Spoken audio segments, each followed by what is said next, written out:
प्रायोजक हैं hotel 5 senses, AK tent and caterer. Sai Pranam. City one में आपका स्वागत है। आप देख रहे हैं दिन भर। मैं हूं प्रियंका। आइए अब नजर डाल लेते हैं आज की सुर्खियों पर।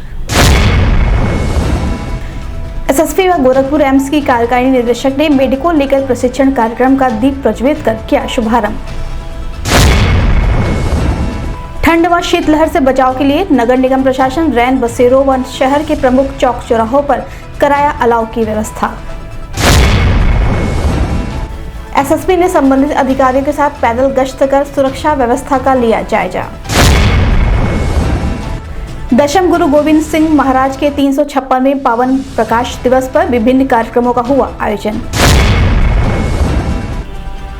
ठंड व कोहरे ने रोके सरकारी बसों के पहिए, यात्री नहीं होने से प्रतिदिन 40 से 50 हजार रुपए का हो रहा है नुकसान। खुले आसमान के नीचे व बाहर से आने वाले यात्रियों को नगर निगम प्रशासन लगातार निःशुल्क रैन बसेरों का लाभ उठाने के लिए कर रहा अपील। बसों से यात्रा करने वाले यात्रियों को मिलेगी सहूलियत, निःशुल्क रैन बसेरों का उठा सकेंगे लाभ। और 2 शातिर वाहन चोरों के विरुद्ध कैंपगंज थाने की पुलिस ने गैंगस्टर एक्ट के तहत की कार्रवाई। वरिष्ठ पुलिस अधीक्षक डॉक्टर गौरव ग्रोवर व कार्यकारी निदेशक एम्स गोरखपुर डॉक्टर सुरेखा किशोर द्वारा एम्स गोरखपुर के ऑडिटोरियम में गोरखपुर पुलिस व एम्स गोरखपुर के संयुक्त प्रयास से जनपद में पुलिस कार्य अधिकारियों के लिए मेडिको लीगल प्रशिक्षण कार्यक्रम का दीप प्रज्वलित कर शुभारंभ किया गया। इस कार्यक्रम के तहत फॉरेंसिक साइंस के संबंध में पुलिस ऑफिसर की ट्रेनिंग प्रोग्राम शुरू किया गया है।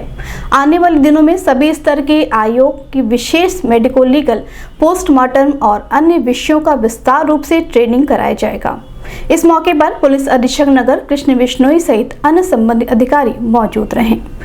Police department, I Dr. Anand Dixit, HOD of Forensic Medicine and Toxicology, welcome you all for the inaugural function of medico legal training of the police officers. Now we will start our event by inviting the blessings of Goddess Saraswati, the goddess of knowledge.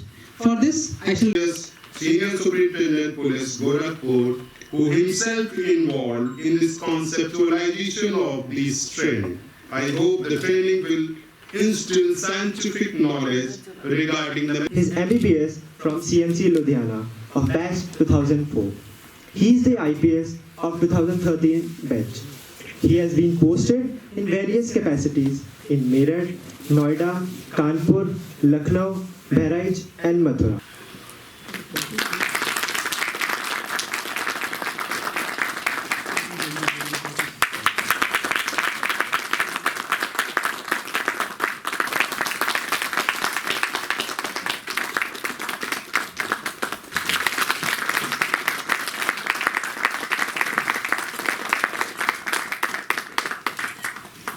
You know, in your whenever you are working with these kind of things, so like Dr. Ashish has mentioned, so probably this training and this learning session is definitely going to benefit both the parties, and you know, we are going to have a great experience sharing during this workshop.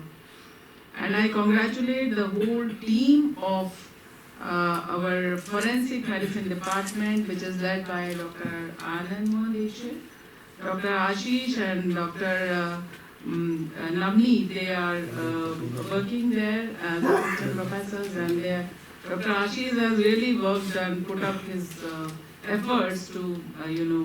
साथ साथ जो उसके supervisory officer हैं वो SHO के रूप में, थाना प्रभारी के रूप में होते हैं, और most of the time circle officer के रूप में।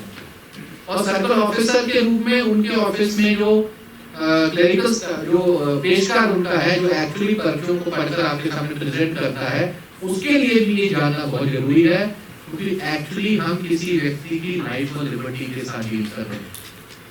आप अपने साथ इमेजिन करिए, अगर आपके किसी परिवार के क्लोज मेंबर का इसी तरह से झगड़ा हो और एक आईओ, जहां आप विक्टिम की तरफ से भी हो सकते हैं, एक्यूज की तरफ से भी हो सकते हैं।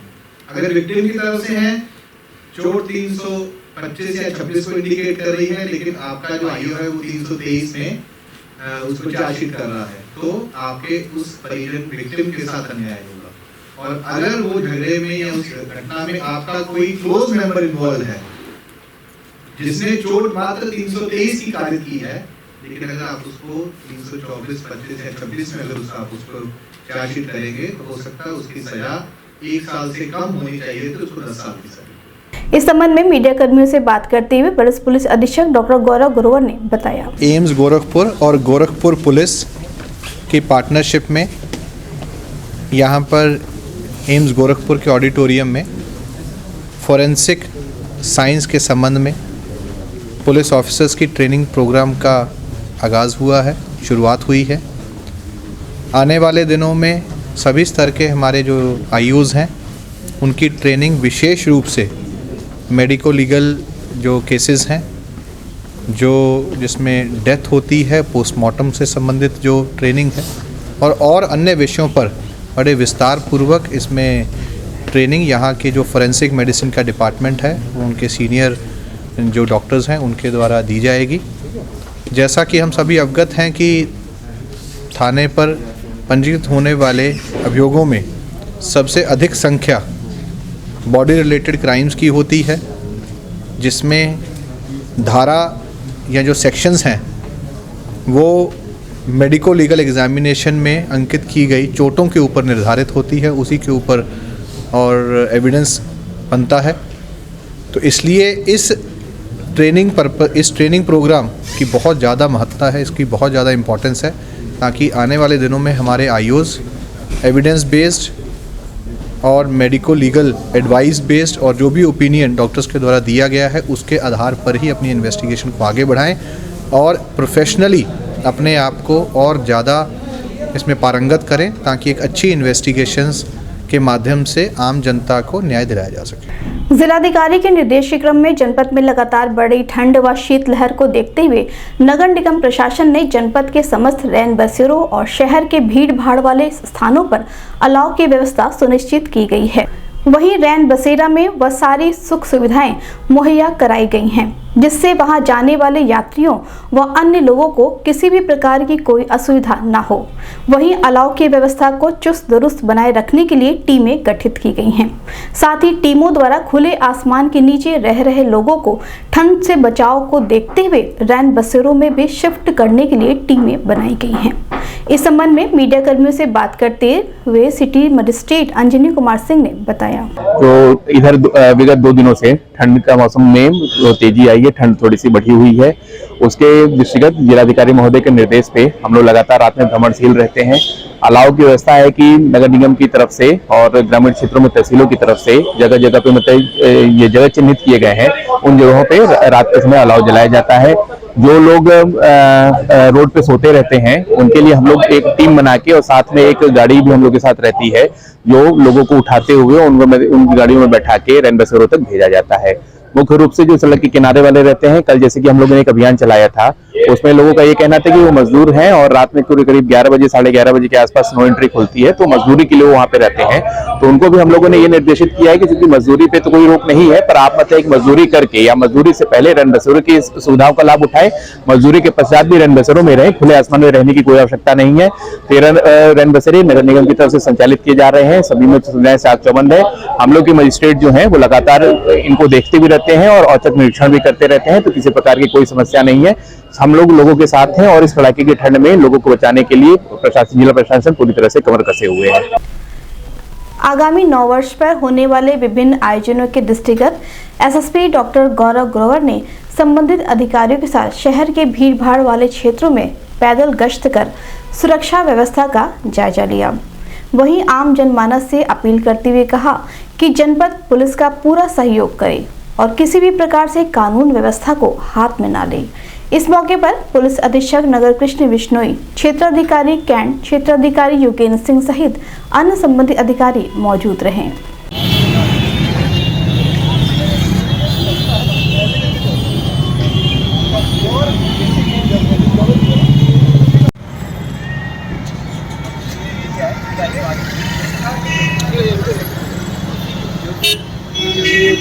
दशम गुरु गोविंद सिंह महाराज की 356वें पावन प्रकाश दिवस पर गुरुद्वारा श्री गुरु नानक सत्संग सभा मोहद्दीपुर में बड़े ही उत्साह व उल्लास के साथ मनाया गया।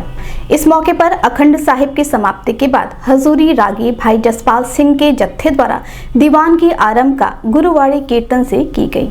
साथ ही अमृतसर पंजाब के सूरत प्रचारक भाई सतवीर सिंह ने गुरु इतिहास से साथ संगत को निहाल किया। कार्यक्रम में एमएलसी डॉक्टर धर्मेंद्र सिंह व भाजपा महानगर अध्यक्ष राजेश गुप्ता भी मौजूद रहे। कार्यक्रम का संचालन सरदार मनमोहन सिंह लाडे द्वारा किया गया। इस मौके पर सरदार देवेंद्र सिंह, सरदार राजेंद्र सिंह चड्डा, सरदार अमृतपाल सिंह, जसपाल सिंह कोहली, हरमिंदर सिंह सहित बड़ी संख्या में सिख समुदाय के लोग मौजूद रहे। गिट गिट लाली चढ़दी किड़कियां ते छिड़दी जदों अजीत ते जुझार दी गल बुढ़े अर्श दी आसमान दी कमर ना टुट जावे छेड़ी ताइयों नी अजे दीवार दी गल गल्लां हैन अनेक जहान उत्ते सब तो वखरी तेरे इसार दी गल मेरी जबान विच इतनी ताकत। गुरु गोविंद सिंह जी महाराज के 356वें महान पावन प्रकाश पर्व की जी यहाँ उपस्थित हमारे महानगर अध्यक्ष राजेश गुप्ता जी, बड़ी संख्या में उपस्थित मातृशक्ति स्वरूपा माताओं बहनों, मेरे प्यारे भाइयों, ये प्रकाश पर्व जो पूरे देश ही नहीं दुनिया में हर्षोल्लास के साथ मनाया जा रहा है, सच में केवल सिख समाज का कार्यक्रम नहीं है। सिख गुरुओं के बलिदान इतिहास में ऐसा धर्म और देश के लिए बलिदान कभी मिलेगा नहीं, जिन्होंने धर्म और बलिदान के लिए इतना बड़ा बलिदान पूरे परिवार का, गुरु गोविंद सिंह जी महाराज का पूरा परिवार यहाँ संगत के माध्यम से और आप सबको भी यहाँ पर बैठे हुए बहनों भाइयों को सबको पूरा इतिहास का ज्ञान है। लेकिन ये भारत की सनातन परंपरा अगर आज जीवित है और हजारों वर्षों के गुलामी के कालखंड के बाद अगर भारत की सनातन परंपरा ऐसे जीवित जागृत आगे बढ़ रही है, तो इसमें सबसे बड़ा जो योगदान है वो गुरु गोविंद सिंह जी महाराज के पूरे परिवार का, सिख गुरुओं का है। वह है पूरे, इसको हमेशा याद रखना चाहिए। जो वो समाज इतिहास सबको पता है, लेकिन ऐसा इतिहास कहीं भी देखने को नहीं मिल सकता कि जब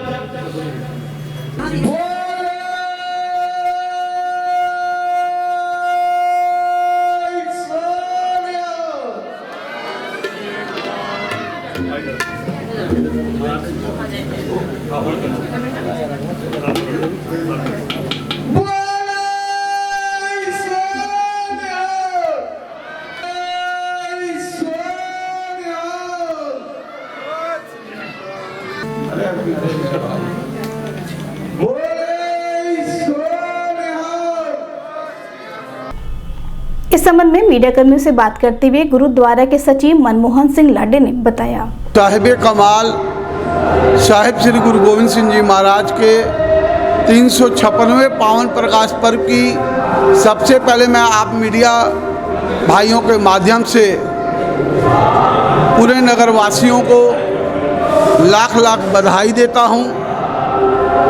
आज का ये जो दिन है हमारे लिए बहुत ही बड़ा दिन है। आज के दिन साहिब श्री गुरु गोविंद सिंह जी महाराज ने पटना की धरती में पिता गुरु तेग बहादुर, माता गुजरी जी की कोख से अवतार धारण किया। आज हम उनका 356वां पावन प्रकाश पर्व सभी नगरवासियों के अपार सहयोग से गुरुद्वारा श्री गुरु नानक सत्संग सभा मोहद्दीपुर के तत्वाधान में मना रहे हैं, जिसमें आज सवेरे ही 10 बजे अखंड पाठ साहब की समाप्ति उपरांत हजूरी रागी सिंह मानयो भाई साहब भाई रजपाल सिंह जी के जत्था,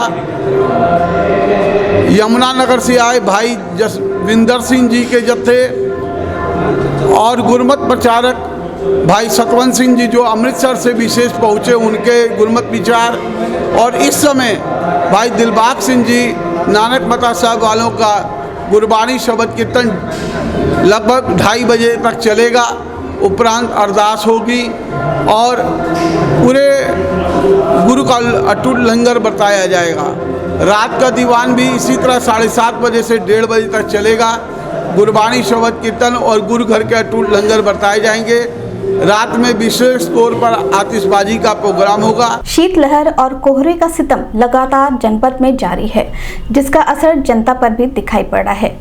वहीं परिवहन निगम की बसों में सवारियों की एकाएक कमी से गोरखपुर रोडवेज को प्रतिदिन 40 से 50 हजार रुपए की आर्थिक क्षति हो रही है। इस संबंध में क्षेत्रीय प्रबंधक पीके तिवारी ने बताया कि ठंड व कोहरे की वजह से कई बसों के संचालन पर रोक लगा दी गई है। वहीं कई बसों में यात्री न होने की वजह से भी यात्रा के लिए बसों को संचालित नहीं किया जा रहा है। यात्रियों के सुरक्षित सुगम यात्रा को ध्यान में रखते हुए यह निर्णय लिया गया है।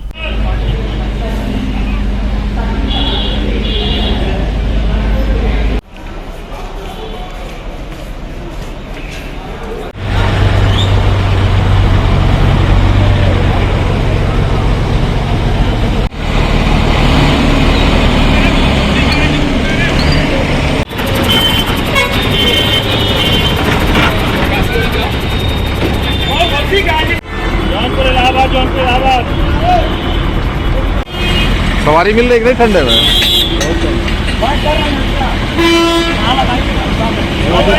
इस संबंध में मीडिया कर्मियों से बात करते हुए क्षेत्रीय प्रबंधक पीके तिवारी ने बताया, बिल्कुल आप देख ही रहे हैं कि यात्रियों के इधर 3-4 दिन से मतलब लगातार कमी आ रही है और इधर कोहरा तो कल नहीं पड़ा, लेकिन उसके बावजूद जो ठिठुरन है उसकी वजह से यात्री की कमी संभवता है। और हम लोगों ने कोहरे में जो प्लान किया था गाड़ी रोकने का, अगर कोहरा होता है तो गाड़ी को हम लोग नहीं चलाएंगे और यदि कोहरा नहीं है तो हम लोग चलाएंगे। जैसे कल हमारा संचालन लगभग हुआ है, लेकिन जो गाड़ियां हम लोग ने रोकी है वो यात्री अभाव में रोकी गई है। अभी वक्त है छोटे से ब्रेक का, मिलते हैं ब्रेक के बाद। AK टेंट एंड केटरर्स, हमारी मुख्य विशेषताएं सभी सरकारी एवं अर्ध सरकारी समारोह। हमारी खासियत रैली, चुनाव, विवाह, कथा जैसे आयोजनों को भव्यता के साथ करना। हमारे यहाँ उपलब्ध है जर्मन हैंगर वाले pandal, sound, light, LED, VIP stage, flower decoration और स्विस कॉटेज। संपर्क करें अमरीश श्रीवास्तव 9839016009 9935590811। नमस्ते, मैं प्रिया मिर्जा। आप देख रहे हैं गोरखपुर का नंबर 1 चैनल सिटी 1। आप देख रहे हैं गोरखपुर का नंबर 1 चैनल सिटी 1। हाय, मैं ईशान और आप देख रहे हैं गोरखपुर का नंबर 1 चैनल सिटी 1। आप देख रहे हैं गोरखपुर का नंबर 1 चैनल सिटी 1। मैं हूं दिव्या दत्त। हेलो गाइस, मैं दिलजीत दोसांझ। आप देख रहे हैं सिटी 1 गोरखपुर का नंबर 1 चैनल। हेलो एवरीबॉडी, मैं हूं कृष्णा अभिषेक और आप देख रहे हैं गोरखपुर का number 1 channel city 1। Hi Manmeet, I am Hameed with Hameed bros और आप देख रहे हैं गोरखपुर का नंबर 1 चैनल सिटी 1 चैनल।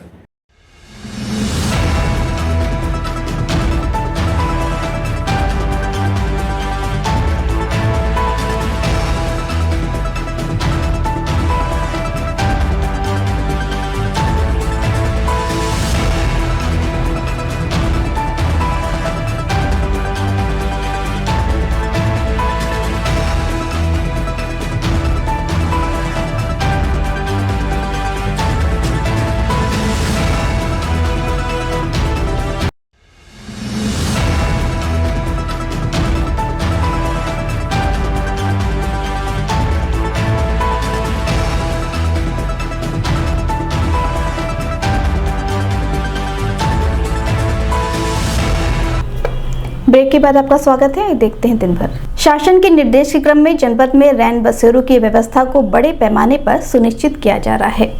ऐसे में बता दें कि महानगर में 13 रैन बसेरे हैं, जिनमें लगभग 700 लोगों के रहने की समुचित व्यवस्था है। वहीं रैन बसेरों में आने वाले लोगों के लिए गर्म भोजन, गर्म पानी, नई रजाई व गद्दे आदि की भी व्यवस्था सुनिश्चित की गई है।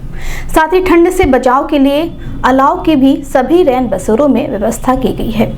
वहीं बाहर से आने वाले यात्रियों व खुले आसमान के नीचे रह रहे लोगों से नगर निगम प्रशासन टीम बनाकर यह अपील कर रहा है कि वह निःशुल्क रैन बसेरों का लाभ उठाएं।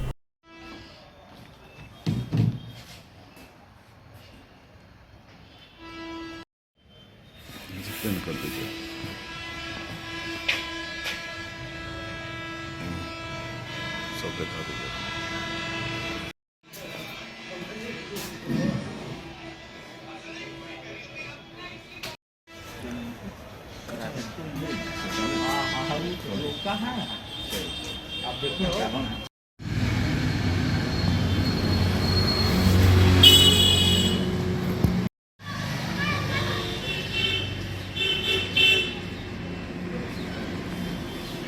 इस संबंध में मीडिया कर्मियों से बात करते हुए नगर आयुक्त अविनाश कुमार सिंह व रैन बसेरों में रह रहे लोगों ने बताया, लोगों ने उनको नए गद्दे, रजाई, कंबल, तकिया आदि उपलब्ध करा रखे हैं। गर्म पानी की सुविधा के लिए हम लोगों ने गीजर लगा रखा है और ठंड से बचाव के लिए जो अंगीठी है उसमें हम लोग अलाव जलवाते हैं। तो ये सारी सुविधाएं दी गई हैं और ये हमारे रैन बसेरे इस वक्त जो करीब डेली हम लोग जो फिगर निकाल रहे हैं, कभी 300, कभी 350, कभी 250 लोग उसमें जो पैसेंजर आते हैं, खास तौर से जो रेलवे स्टेशन के सामने हैं, कचहरी बस स्टैंड पे हैं या जो झूलेलाल जो हमारा वहाँ पर रैन बसेरा है वहाँ पर बड़ी संख्या में लोग आकर रुक रहे हैं। तो ये खाली तो नहीं जा रहे, लेकिन अभी भी कल भी हम लोगों ने जिला प्रशासन के साथ, पुलिस प्रशासन के साथ मिलकर एक संयुक्त अभियान चलाया था, जिसमें कि हम लोगों ने लोगों को मोटिवेट करके उनको ये अनुरोध किया था कि आप लोग जाइए, ये निःशुल्क सुविधा जो है आप ही के लिए उपलब्ध कराई गई है। लेकिन उसके बावजूद भी कुछ लोग ऐसे हैं जो आज भी ये है कि देखने में आता है कि कहीं पर भी उनको जगह मिल जाती है तो वहाँ सोने लगते हैं। तो ये हमारा टीम लगातार अभियान चला रही, सभी को हम मोटिवेट कर रहे हैं और सबसे बड़ी बात उनको हम ये बताने में सफल भी मतलब हो रहे हैं कि भाई यहाँ पर किसी भी प्रकार कोई शुल्क नहीं लिया जाएगा, यहाँ पर आप आइए, आराम से रहिए। और बहुत से लोग ऐसे भी देखने आ रहा है कि इधर चूँकि गोरखपुर आने वालों की संख्या में काफ़ी ज़्यादा इजाफा हुआ है, बहुत से लोग जो है जो यहाँ की विकास की योजनाएं इतनी तेज़ी चल रही हैं, रोजगार की तलाश में, शिक्षा की तलाश में और मेडिकल की सुविधा पाने के उद्देश्य से यहाँ पर आ रहे हैं। तो उन लोगों के लिए रैन बसेरा एकदम वरदान साबित हो रहा है। लेकिन जो लोग बाहर हैं, इसमें बहुत से जो लेबर क्लास के लोग हैं, इनको बार बार कह रहे हैं कि आप सब परिवार के साथ आप जाइए और वहाँ पे उसका रैन बसेरा का इस्तेमाल करिए। तो निश्चित रूप से अभी कुछ लोग नहीं समझ पा रहे हैं, हम उनको भी प्रयास कर रहे हैं। यहाँ क्या काम है आपको गोरखपुर में? ट्रेन पकड़ना है, सुबह लोकमान्य तिलक पूना जाना है। यहाँ रैन बसेरा में व्यवस्था यहाँ का? हाँ सही है, व्यवस्था सही है, क्या देख ही रहे हैं आप लोग। व्यवस्था में क्या क्या आपको मिला? एक बेड मिला, रजाई मिला है, तकिया मिला है, उससे अच्छा क्या चाहिए? टोटल सही संसाधन है? सही है। 10 पुरुषों के लिए है, 10 महिलाओं के लिए है। तो वो क्या दोनों पे सफिशिएंट हैं गद्दा रजाई इस समय ठंडक का? जी सर, साफ सुथरा बिस्तर, रजाई, गद्दा है। महिलाएं यहाँ क्या इसी कैंपस में रहती हैं कि नहीं? ऊपर महिलाओं के लिए ऊपर। अलाव का क्या व्यवस्था है? अलाव बाहर लकड़ी जल रही है। अच्छा, कितने दिनों से लकड़ी जल रही है? करीब 16 तारीख से। 16 तारीख से। आपके लिए खुद का कोई व्यवस्था नहीं है यहाँ? आप क्या ऐसे खड़े होकर तो काम करते नहीं होंगे? आपकी क्या व्यवस्था है? इसी में व्यवस्था करना पड़ता है। आपको चेयर वगैरह नहीं मिली क्या? नहीं, चेयर वगैरह नहीं। चेयर नहीं मिली। परिवहन विभाग लगातार यात्रियों की सुरक्षित यात्रा व सुविधा को लेकर सजग रहता है। ऐसे में ठंड व कोहरे के बीच रात में यात्रा करने वाले यात्रियों की सुविधाओं को ध्यान में रखते हुए परिवहन विभाग द्वारा बड़े रोडवेज स्टेशनों पर वैकल्पिक रैन बसेरों की व्यवस्था सुनिश्चित की गई है, जिसमें यात्रियों की सारी सुविधाएं मुहैया कराई जाएंगी। वहीं ठंड से राहत को देखते हुए अलाव की भी व्यवस्था सभी रोडवेज स्टेशनों पर कराई गई है।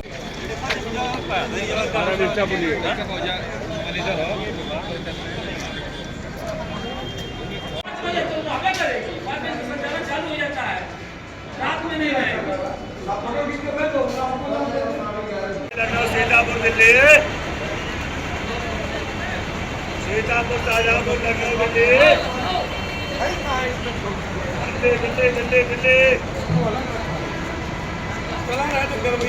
ये लखनऊ। अरे पकड़ लेगा, सुबह तक जलेगा ना।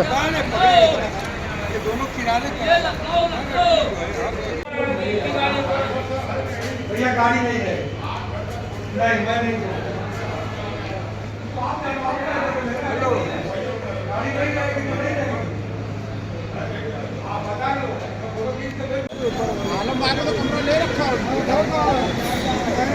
पंजाब में उसकी यहाँ जमीन है, बिलहरा के आगे झाला है उसका।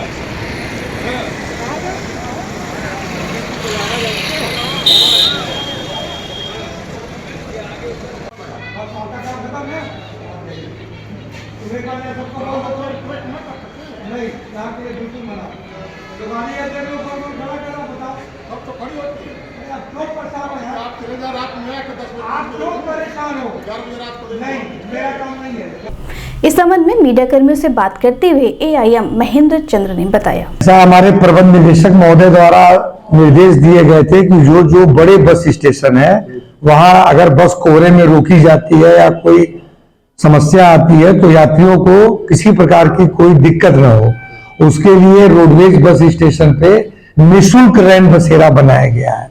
जो यात्री परिवार वाले हैं वो उसमें उसका लाभ उठा रहे हैं। इसके अलावा बस स्टेशन पे शाम को 7 बजे से सवेरे 7 बजे तक अलाव की व्यवस्था है, जो नगर निगम के सहयोग से बस स्टेशन पे निरंतर हो रहा है। जनपद में वरिष्ठ पुलिस अधीक्षक के निर्देश के क्रम में संगठित माफियाओं व अपराधियों के विरुद्ध चलाए जा रहे अभियान के क्रम में कैंपियरगंज थाने की पुलिस ने 2 शातिर वाहन चोरों के विरुद्ध गैंगस्टर एक्ट के तहत कार्यवाही की है, जिसकी पहचान शरीफ व शुभम कुमार मद्देशा के रूप में हुई है। बता दें कि गैंग लीडर शरीफ गैंग के सदस्य शुभम के साथ सुसंगठित आपराधिक गैंग बनाकर आर्थिक भौतिक लाभ हेतु आए दिन वाहन चोरी जैसे अपराध कारित करता है। इस गैंग के लीडर एवं सदस्य के आपराधिक गतिविधियों पर प्रभावी अंकुश लगाने हेतु जिला मजिस्ट्रेट से अनुमोदन प्राप्त कर गैंगस्टर एक्ट पंजीकृत किया गया है। इस संबंध में मीडिया कर्मियों से बात करते हुए क्षेत्राधिकारी कैंपियरगंज श्यामदेव ने बताया, वरिष्ठ पुलिस अधीक्षक महोदय द्वारा संगठित अपराधियों व माफियाओं के खिलाफ चलाए गए अभियान के क्रम में आज कैंपियरगंज पुलिस द्वारा 2 शातिर अपराधियों के विरुद्ध गैंगस्टर अधिनियम के तहत मुकदमा पंजीकृत किया गया है।